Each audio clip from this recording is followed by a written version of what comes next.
Just joining in, it is the afternoon show on Providence Television International, and with me in the studio for the interview segment of the program is Dr. Emmanuel Egariba. You're welcome once again. Yes, always nice to be here. Thank you. And so we're looking at leadership and political stability. We have seen quite a whole lot as regards politics, politics, especially leadership in this country. And first of all, we had such issues like when you talk about cross-carpeting, one individual belonging to one party, another individual is another party and is serving in another government, political instability as the case may be. So when we look at leadership and political stability, what are the indices that should be put in place for political stability in any nation? I mean, just a couple of months ago, I delivered a lecture in one of the higher institutions of learning, and this was the subject matter really, but I would like us to break into two parts so we don't overstretch. There are about 8 points really, validly spelled out in one of my books, but I will take them one by one. We'll talk about the 4 points today, then we can reserve the other 4 some time. Yes, leadership and political stability, they go together, because you see, if you don't have good leadership, then you don't have to talk about political stability. It's a natural thing. If there's no good leadership, then political stability is not there. You will have all kinds of upheavals, either from the electorate or from the opposition. Okay? Now, but if you look at the other side, if you have political stability, you have economic growth, sound economic growth. If you have good leadership, for instance, you have sound economic growth. You'll connect well with the people, and you will also be sure that they are not going to stone you when you go out to meet the people. That's the essence of leadership and political stability. But I will just take these 4 points one after the other. The first one there actually is press freedom. It is very important for any government. If you want to really do well in terms of stability, you have to think of press freedom. Don't alienate the press, because you see, apart from being the fourth estate of the realm, they are the voice of the people. So when they tell you, if you're a government in power, and the press tells you that this is wrong, look at what they are saying. Okay. Don't ignore the press. Okay. Because the danger really is, I will tell you, if you alienate the press and you antagonize the press, they go into the trenches and they become more dangerous. Because somebody has said long time ago that 4 hostile newspapers are more dangerous than 1,000 bayonets.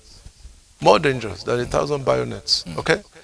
So if you have a hostile press, and they can influence the people rather negatively against the norms in quotes. So you must connect well with the press. You must get friendly with the press, meaning that you must listen to the voice of reason. You must also be sure that what the press is, particularly, I mean, I take time to read editorials. And we'll soon start our own editorials here, by the way. Newspaper editorials, because how does an editorial come about? A lot of people sit down and they ruminate over a subject matter. So don't play with editorials. Yes, because they will tell you straight away, because the reputation of the newspaper is also at stake. They will tell you the way it is.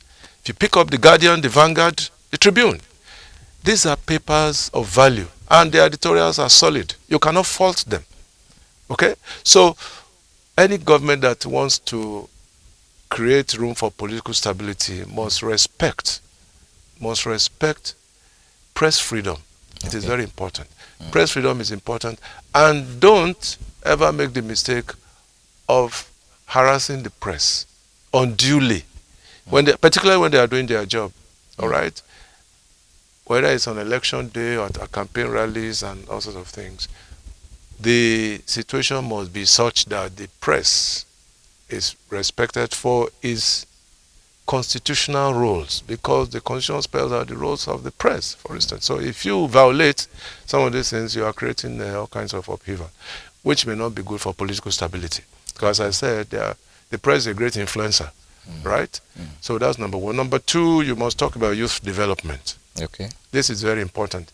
You must engage the youths, because if you don't, then they can as well engage themselves, which is dangerous.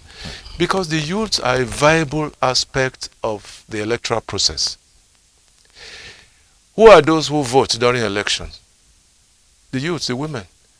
These are the people. The big men, the GRAs, they don't vote. They will be watching other television stations and things on election day. They don't even go out to vote at all. But the youth must be positively engaged so that people who have very contrary intentions will not use them.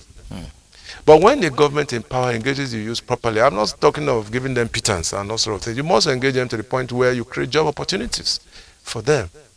They say that an idle mind, that's a cliche now, if you get it right. An idle mind is what? It's a devil's workshop. If you don't engage the youth properly, they will try as much as possible to engage themselves. And once they engage themselves, they see them doing all kinds of things. And that becomes dangerous for leadership and also for political stability. They will fall into the wrong hands. The opposition will use them, particularly opposition that is not too viable. They will use the youths against a sitting government. They will do that very easily. But if you engage the youths, and who are the youths we are talking about? The majority of them are graduates. They are graduates. So you must engage them. How do you even engage them?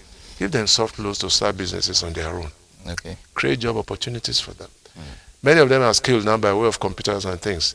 Engage them fully so that at the end of the day, they come back from work, they are tired. They won't go into mischief. Right? Those who are not in school, make sure that they go to school. There are still people, children who roam about the street. Why must children roam about the street when there are schools? And that is the problem the North is facing now. They're trying to find a way to wriggle out of it. They didn't pay attention to education for a long, long time. And these are the Amajiris or whatever that are now creating problems. Ripple effects on the side of governments in the North. You won't find out in the South because we value education very seriously. But in the North, I'm happy that most of the governors now are beginning to do a rethink that we need to engage these young people. Not by carrying bowls on the streets and things. No, that's not engagement. Okay? That's one. That's two. The rule of law. Any government that does not respect the Constitution is doing so at its own peril. Because it's the ground norm. We call it the ground norm because it's the thing that governs everybody, including the president, including the governors. Okay? So you must have respect for the rule of law. I'm not saying it because I'm a lawyer, but you see, the rule of law is such that if you deviate from it, you are creating a very dangerous situation. Not just for yourself, but for people who would like to key into your program. Yes. The Constitution must be respected all the time. And guess what? And this amazes me truly. The president or the governor takes an oath at the swearing in. That oath is a very important aspect of the swearing in ceremony. It is so important that you place your hand up, place the other one on the Bible or whatever you believe in, and you swear. Okay? You promise to do right to all manner of people, to protect what is written in that Constitution. But immediately after they swear to the Constitution or whatever, they deviate. You must do things that are justiciable. Even though we say in law that certain things are not, but you must try as much as possible to do things that are justiciable. Things that you can do and you go to sleep. And the people will applaud you. You must side with the law. It's the law, whether you like it or not. It's the ultimate. And it is so important that if you don't follow the rule of law, you follow the rule of the thumb. Okay? You do things according to your own whims and caprices. Yes. But if you do things according to the rule of law, people will applaud you. Not things outside the Constitution. If the Constitution says, yes, you must go this way, you go that way because that's the law. Right? You don't bend the rules just to satisfy your interest. No, you don't. I mean, for instance, take election. You're preparing for election and you're doing all kinds of things that negate the pros and cons of the Constitution. You're on your own. And this is where I think the judiciary should be up and doing because they are the protectors of the law. Right? The judiciary and also the legislature, they must work in tandem, particularly the legislature. I will tell you something. If there's any problem in any country, in Africa today, if there's an intervention, the executive is pushed aside. The legislature is pushed aside because once you remove the constitution, you've removed the power of the legislature. But the judiciary remains. It's the most constant of the three arms. Whether it is military, whether it is civilian. The judiciary is the most constant. And that is why the judiciary must be protected. I'm happy, though, that everybody is now talking about reforms in the judiciary. Yes. Okay? And that is part of the constitution. Because the institution is a major institution in any constitutional government. Why? Because if there is a problem between the executive and the legislature, who decides? It's the judiciary. If an election has not gone the way it should, who decides? The judiciary. Yes. If you, even as a private citizen, your rights are trampled upon, it's the judiciary. So, the judiciary must be part of the process. And they must also, and that's why I'm happy that a lot of our justices, particularly the Supreme Court, they have said often and often again that the Supreme Court, or rather a court system, is the protector of what goes on in government by way of legal reforms. They must protect it. Why? Because they are the ultimate. Right. And that is why cases will go to the Supreme Court and we are told that that is the final. You cannot proceed from there. Why? Because they are the final arbiter. So that's number 3. Religious tolerance. We must tolerate other religious forms. And this brings me to mind the issue of siding one religion against the other. What is the business of government? Pay certain amounts to people who want to go on pilgrimage. No, that aches a lot of people. And that can create all kinds of hiccups. So you must stay neutral as a government. Don't promote one religion against the other. Okay? Because if you do, chances are that the others will think, oh yes, this is the religion of government. Particularly now that we have a Muslim scenario. So we must look at it. In a situation where we have religious intolerance, we are bound to have problems. Government must learn to tolerate other religious beliefs. I'm not saying by any stretch of the imagination that we should take it hook, line, and sinker, because some of the means and methods used by some religious sects, they can be absurd. But you must have a way to moderate them, so that you don't create all sorts of problems. So these are the 4 for today, because we are running out of time. I'm sure that maybe tomorrow or some other time. Yeah, tomorrow, definitely tomorrow, because there are quite a whole lot of questions still on leadership and political stability.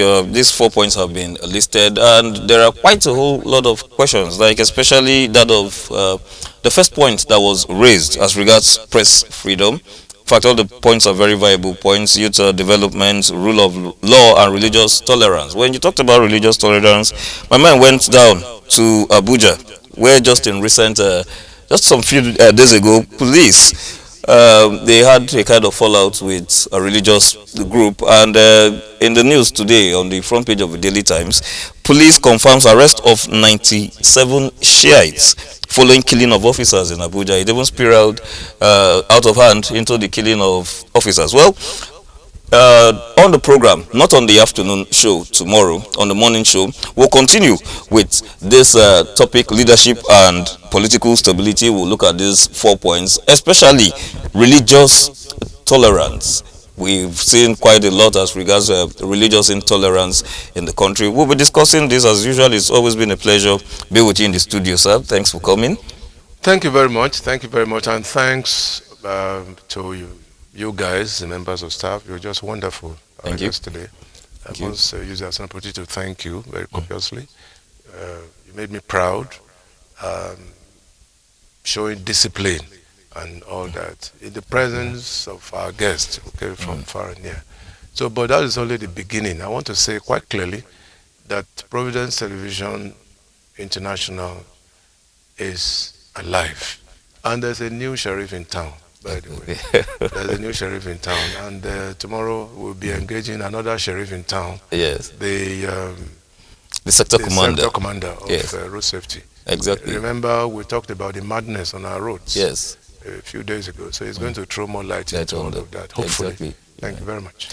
Well, on this note, I'll say thank you, thank you, thank you. Providence Television International is here simply because you are there. For those who do not yet know how to link up to Providence Television International, simply go to your YouTube, and on YouTube, you type in Providence Television International. I always like to coin this phrase from my boss, and you're good to go. On this note, I say have a wonderful day ahead. Thanks for watching. Please stay tuned.